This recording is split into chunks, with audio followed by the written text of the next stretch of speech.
इस देश के अंदर 4 वर्ण हैं, 6743 जातियां, जाति है कि कभी जाति नहीं। और अगर राकेश टिकैत जाट जाति के शूद्र वर्ण के नहीं होते तो उनका पिंडदान नहीं होता। आप समझो, सीधा सा सवाल है, मोहित शर्मा उन ब्राह्मणों के लिए क्या कहेंगे जो राकेश टिकैत का पिंडदान करें? टू द पॉइंट बात। मेरा ये कि जाति से जुड़ा हुआ सवाल है, इसलिए मैं पूछ रहा हूँ आपसे कि मोहित शर्मा भी ब्राह्मण है और वो भी ब्राह्मण है जो जाटों को चंदा वापस कर रहे हैं, जो जाटों का पिंडदान कर रहे हैं। तो आप अपनी जाति के लोगों को क्या? पहला सवाल जी, चारों बॉर्डर पर जा रहे हो, रोज जा रहे हो, कमाते कहाँ से हो, खाते कहाँ से हो अगर यही काम करते हो तो? देखिए जी, मैं लॉ का स्टूडेंट हूँ। आज सारे प्रश्नों का जवाब, मैं लॉ का स्टूडेंट हूँ, स्टडी करता हूँ, ठीक है।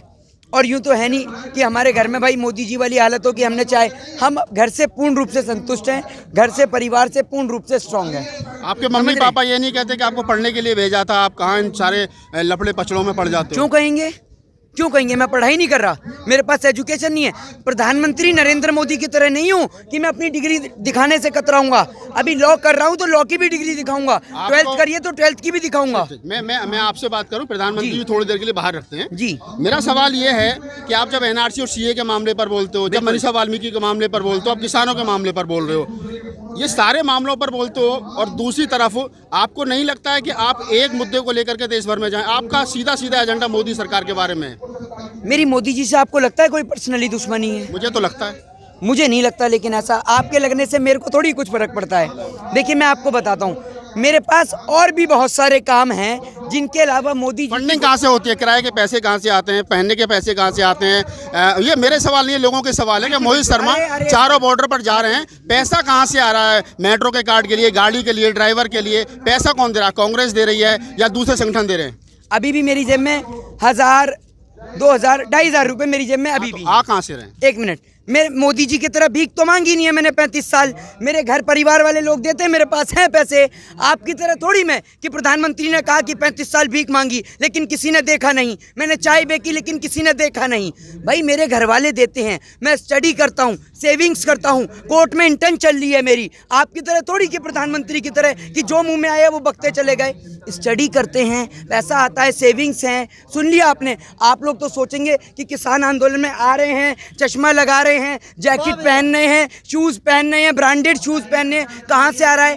अरे भाई हमारी फैमिली फुली डेवलप्ड फैमिली है हमारी। फैमिली बैकग्राउंड क्या है मोहित शर्मा? तो आपको फैमिली के बारे में क्या बताऊं मैं? आप बता रहे हैं ना फैमिली का, मेरी हाँ तो फैमिली में मेरे फादर का बिजनेस है मेरे फादर का, और देश में आज़ादी है राइट टू स्पीच की। एज अ लॉ स्टूडेंट मैं आपको बता दूं, अभिव्यक्ति की आज़ादी है। मेरा एक और दूसरा सवाल है, उसका जवाब आप दें। एक तरफ इस देश का ब्राह्मण जो है वो क्या नाम है, राकेश टिकैत का पिंडदान कर रहा है, और दूसरी तरफ आप भी उसी कम्युनिटी से आते हैं, आप उनके प्रवक्ता के रूप में काम करें। उन ब्राह्मण के लिए क्या कहोगे जो राकेश टिकैत का पिंडदान कर रहे हैं? देखिए सुनिए, पहली बात मैं आपको बताऊं कि वो आप अगर कम्युनिटी वाइज बात करेंगे ना, क्योंकि मैं सिर्फ देश में एक ही कास्ट रिलीजन, आप एक बात सुनिए, उत्तर प्रदेश के अंदर अगर आप देखें या और भी जगह पे देखें तो ब्राह्मण भी विरोध कर रहे हैं। उत्तर प्रदेश में सबसे मैं उन ब्राह्मणों के बारे में पूछ रहा हूँ जो राकेश टिकैत का पिंडदान कर रहे हैं, उनके बारे में आपका क्या विचार है? देखिए वो हमारे ही भाई हैं। जो आज आपके नेता का जो लोग पिंडदान कर रहे हैं, जो सनातनी परंपरा के विरोध में, वो आपके भाई कैसे हैं? तो आप मेरी बात तो सुनिए, पूरे देश में हमारे सभी भाई हैं, ठीक है? वो भले ही हमारे दुश्मन हो, चाहे हमारे में मतभेद हो सकता है, तो मोदी जी भी आपके भाई हैं? नहीं, फिर तो मोदी जी भी आप। मेरी बात सुनेंगे? Let me complete this sentence. सुनिए, वो हमारे भाई हैं जो राह से भटके हुए हैं, समझ रहे हैं? देर आएंगे लेकिन दुरुस्त आएंगे, समझेंगे। कुछ अभी भाई आपने देखा कि वो भी नाराज थे कि उत्तर प्रदेश में सबसे ज़्यादा अगर हत्या हो रही थी तो वो ब्राह्मणों की हो रही थी, ठीक है? तो उन्होंने भारतीय जनता पार्टी का दामन, यही नाराजी भी। अरे आप सुनिए, जब आप आसाराम को भी ब्राह्मण बताने लगे, जब आप राम रहीम को भी ब्राह्मण बताने लगे, जब आप नित्यानंद को भी, चिन्मयानंद को भी, जब आप ये समझिए कि और तमाम जो भगवा धारण कर ले वो ब्राह्मण है क्या? और सुनिए, मैं तो जाति की बात करते हैं, जाति की। अरे भाई सुनिए, आप मेरी बात सुनिए, मैं पहले बोलूंगा तभी मैं सुनूंगा, अब पहले मैं बोलूंगा तभी मैं सुनूंगा। आप अमेरिका का एक नागरिक आता है, उससे आप एक अमेरिका का एक नागरिक आता है, उससे आप पूछते हैं तो वो कहता है कि आई एम अमेरिकन, ठीक है? एक चाइना का एक बंदा आता है तो वो कहता है आई एम चाइनीज। एक जापान का आता है तो कहता है आई एम जापानीज। तो I am Indian, I am not caste religion.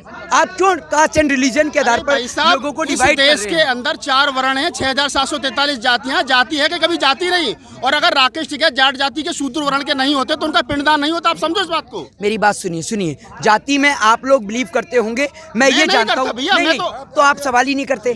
किसान मेरा आंदोलन सीधा सा सवाल है, मोहित शर्मा उन ब्राह्मणों के लिए क्या कहेंगे जो राकेश टिकैत का पिंडदान करें? टू द पॉइंट बात खत्म। मैं उनसे ये कहना चाहूंगा कि वो जो हमारे भाई हैं जो राहत से भटके हुए हैं, वो एक बार इस किसानों के तीनों कृषि काले कानूनों को पढ़ें।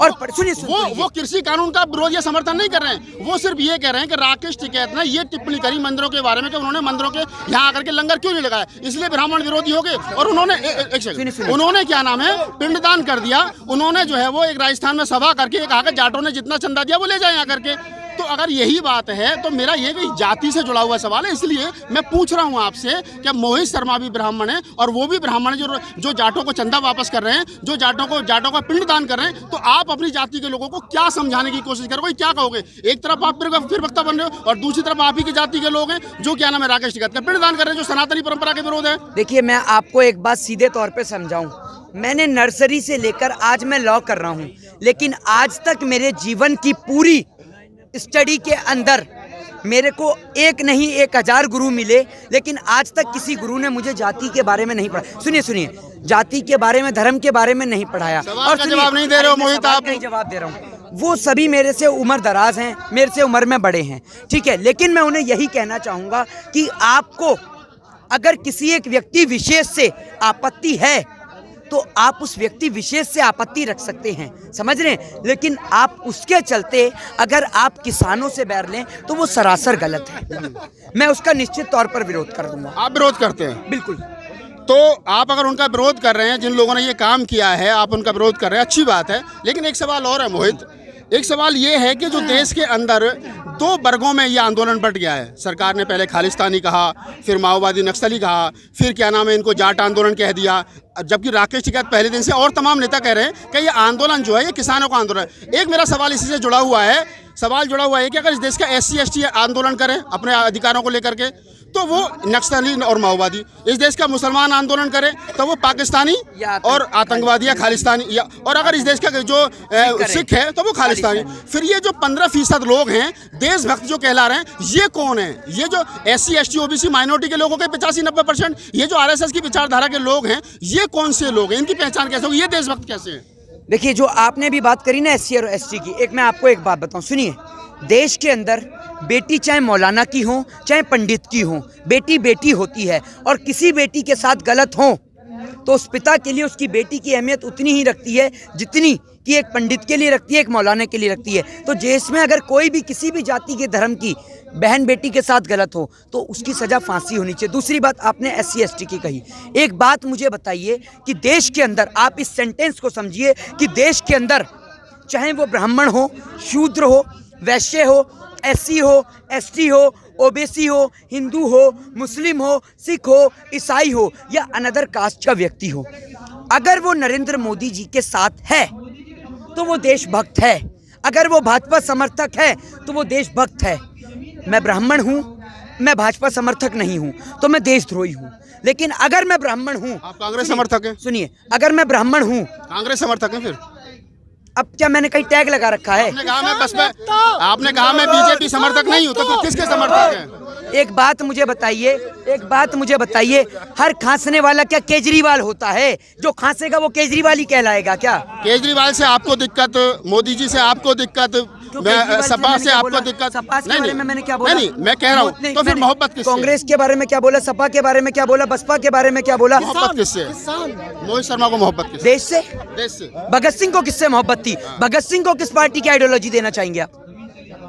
किस पार्टी की आइडियोलॉजी लेना चाहेंगे? इंडिविजुअल थे ना। तो मेरी उम्र 20 साल है सर। नहीं, एक मिनट, मेरी उम्र 20 साल है। मेरी उम्र 20 साल है और आप भी जानते हैं 25 साल 24 साल से पहले कोई इलेक्शन नहीं लड़ा जा सका। तो क्या मैं अपने देश के अंदर अपने किसान भाई के लिए वही तो आपने पार्टी नहीं, समर्थक हूँ। मैं सवाल कर रहा हूँ और हम मेरा क्या मैं अपने अधिकार का पालन कर रहा हूँ। मेरा एक सवाल है, आपने कहा कि बेटी किसी की भी हो उसको न्याय मिलना चाहिए, लेकिन जब इसी देश के अंदर हाथरस में एक वाल्मीकि बेटी के साथ बलात्कार हुआ तो वहाँ पर पंचायतें हुई और कहा गया कि हमारे बच्चे निर्दोष हैं। और जब यहाँ 2 अक्टूबर को, आप भी उस आंदोलन में थे, मैं भी था, जब 2 अक्टूबर को मनीषा के न्याय के लिए क्या नाम है एक कॉल की गई, लोग वहाँ इकट्ठा हुए जंतर मंतर पर, तो वहाँ एक भी भगवा झंडा नहीं था, सब नीले झंडे थे। क्यों?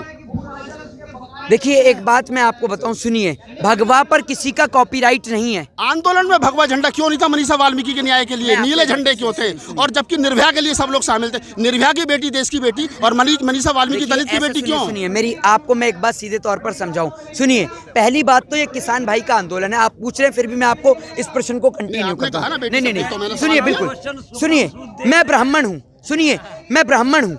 एक बात मुझे बताइए, भगवा पे किसी का कॉपीराइट है क्या? नहीं ना।